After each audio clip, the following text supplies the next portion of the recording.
Good morning friends, मैं रजनीश शुक्ला एक बार फिर से आप सभी का स्वागत करता हूं अपने official YouTube channel army and civil services में। दोस्तों, पैसिव वॉइस का जो पार्ट सीक्वेंस चल रहा है तो फर्स्ट पार्ट अपलोडेड हो गया है। सेकंड पार्ट में हम मॉडल को और इंपरेटिव सेंटेंस को देखेंगे। ये जो वीडियो होने वाला है दोस्तों, यूपीएसआई के लिए और एमपीएसआई के लिए, पटवारी व्यापम जैसे एग्जाम्स के लिए बहुत ही इंपॉर्टेंट होने वाला है, क्योंकि ज्यादा से ज्यादा जो क्वेश्चन पूछे जाते हैं या तो वो इंपेरेटिव से पूछे जाते हैं या तो फिर वो मॉडल से पूछे जाते हैं। दोनों बहुत सिंपल होते हैं, दोनों को हम ट्रिक के माध्यम से समझेंगे कि कैसे क्वेश्चंस को देख करके तुरंत आप जो है आंसर पर टिक कर दें। तो शुरू करते हैं आज का अपना lecture.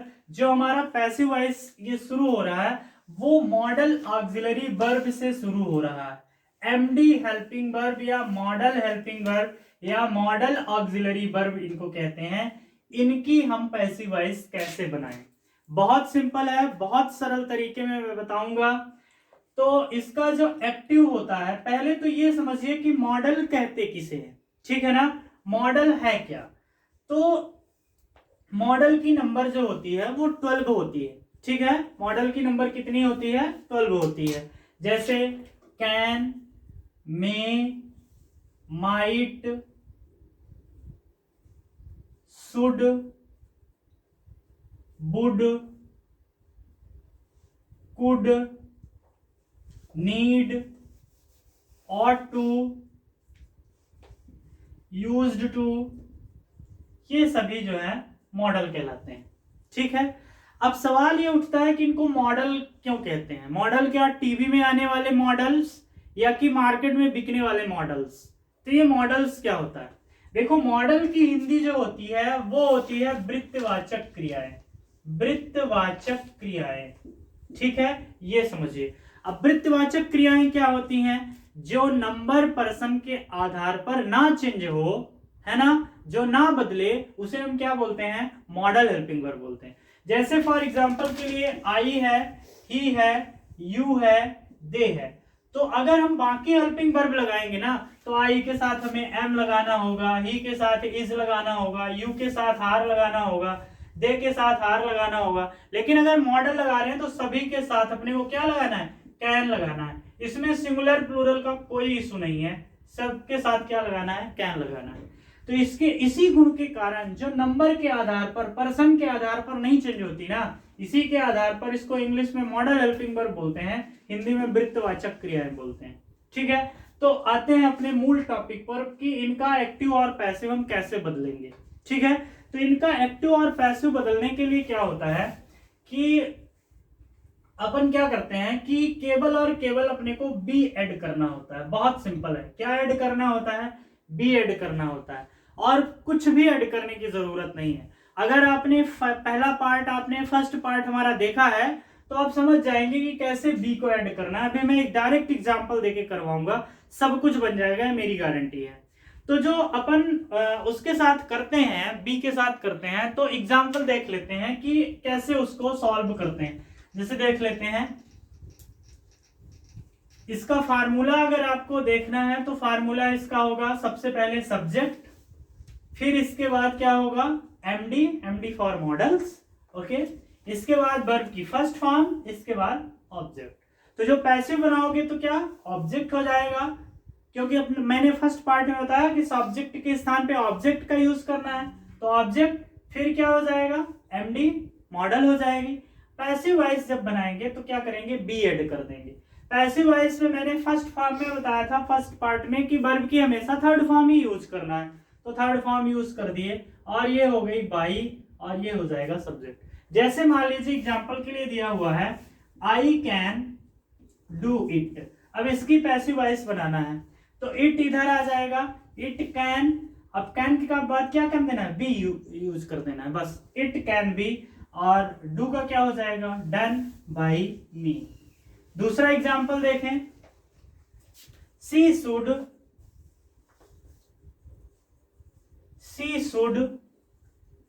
Solve this question, this problem, question, कुछ भी हो सकता है, ओके। तो ये आपकी जो मॉडल है ना, ये सेम एज रहेगी, केवल बी ऐड हो जाएगा। जैसे देख लेते हैं, दिस प्रॉब्लम इधर आ जाएगी, दिस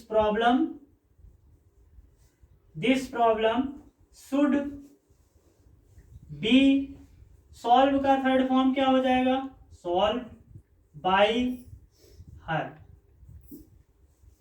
आपको कुछ भी करने की आवश्यकता नहीं है, पूरे मॉडल में केवल और केवल क्या ऐड कर देना है, बी ऐड कर देना है, बाकी सारे रूल्स पहले जैसे होंगे। अगर आपके दिमाग में है ना कि निगेटिव कैसे होगी सर, तो मैंने आपको ट्रिक बता दिया है ना, पहले हेल्पिंग वर्ब के बाद नॉट जोड़ दो तो क्या हो जाएगा, नेगेटिव हो जाएगा। ठीक है, जैसे एक दो क्वेश्चन और देख लेते हैं। You must follow the traffic rules. तो ट्रैफिक रूल्स इधर आ जाएगा, traffic rules must be followed by you. केवल बी लगा देना है, बाकी किसी भी तरह का कोई भी परिवर्तन करने की आपको आवश्यकता नहीं होती है। ओके, तो एक दो बार इस तरह के क्वेश्चन और सॉल्व करें। जितने मॉडल हैं केवल दिमाग में आपको ये रखना है कि बी ऐड कर देना है बस। उम्मीद करता हूं कि यह समझ में आ गया होगा। ठीक है, अब अपन देखते हैं कि इंपरेटिव में कैसे किया जाता है। दोस्तों, इंपरेटिव से एक क्वेश्चन आपको तो एमपीएसआई और यूपी दोनों में, आपको एसएससी जीडी वगैरह एग्जाम में जरूर देखने को मिलेगा। बहुत सिंपल होता है, आपको बहुत ध्यान से करना है, बड़े इत्मीनान से करना है। इसमें हम ट्रिक भी बताएंगे। तो देख लेते हैं इंपरेटिव सेंटेंस को कैसे सॉल्व करते हैं। देखो, इंपरेटिव सेंटेंस में कई कैटेगरी होती हैं, मेनली इसमें 4 कैटेगरी होती है। अगर 4 कैटेगरी आपसे बन रही है तो मान लीजिए कि इंपरेटिव सेंटेंस बन जाएगी। 4 कैटेगरी में इंपरेटिव सेंटेंस होता ही है। तो अपन देखते हैं फर्स्ट कैटेगरी। अगर मान लीजिए क्वेश्चन की शुरुआत डायरेक्ट वर्ब से है, वर्ब की फर्स्ट फॉर्म और ऑब्जेक्ट, केवल क्वेश्चन इससे बना हुआ है, मतलब क्या है, सब्जेक्ट नहीं है। तो जब सब्जेक्ट ना हो, यहां पास देखें सब्जेक्ट नहीं है, अगर ना हो तो क्या करते हैं, लेट मान लिया जाता है। क्या मान लिया जाता है, लेट मान लिया जाता है, लेट मान लिया जाता है, मान लिया जाता है। और ऑब्जेक्ट के बाद बी जोड़ दिया जाता है, बी जोड़ दिया जाता है। ये रूल होता है, जोड़ दिया जाता है, दिया जाता है। ठीक है, ये आपको ध्यान रखना है इसको। ठीक है, अब क्वेश्चन मान लीजिए डायरेक्ट वर्ब प्लस ऑब्जेक्ट से बना है, तो क्या करेंगे, पैसिव इसका कैसे होगा, ये बहुत इंपॉर्टेंट है, इससे क्वेश्चन तो 100% देखने को मिलेगा। सबसे पहले क्या करेंगे, लेट लगा देंगे, इसके बाद क्या करेंगे, ऑब्जेक्ट लगा देंगे, ऑब्जेक्ट के बाद क्या करेंगे, बी जोड़ देंगे, मैंने रूल दिखा दिया। और फिर आप जानते हो मेन वर्ब ना, मेन वर्ब पैसिव वॉइस में थर्ड फॉर्म पे ही होता है। आप भी समझ गए होंगे कि सर कितनी बार बोलेंगे, आपको भी रट गया होगा कि पैसिव वॉइस में तो वर्ब की थर्ड फॉर्म ही यूज होगी। तो एग्जांपल देख लेते हैं। जैसे मान लीजिए मैंने कहा ओपन द डोर, ये बहुत पूछे आते हैं क्वेश्चन, ध्यान से करिए। ओपन द डोर, तो क्या करेंगे, लेट द डोर बी लगा देंगे, ओपन का थर्ड फॉर्म क्या हो जाएगा, ओपनड हो जाएगा। ये बात क्लियर। दूसरा क्वेश्चन देख लेते हैं। Post this letter, post this letter, तो आंसर हो जाएगा let this letter be posted. Post का थर्ड फॉर्म क्या हो जाएगा, पोस्टेड हो जाएगा। Is that clear? एक एग्जांपल और समझा देता हूं। डू इट, तो क्या हो जाएगा, let it be done, let it be done. ठीक है, बस आपको ये फार्मूला दिमाग में रखना है, बाकी तो कुछ आपको करना ही नहीं है। ठीक है, ओके। अब अपन आते हैं नेक्स्ट पार्ट पर। तो इसमें जब सब्जेक्ट आपका क्लियर नहीं होगा, दूसरा समझ लेते हैं कि अगर क्वेश्चन की शुरुआत लेट्स से है तो क्या करेंगे। अगर क्वेश्चन की शुरुआत लेट्स से है, लेट्स से नहीं, लेट्स से,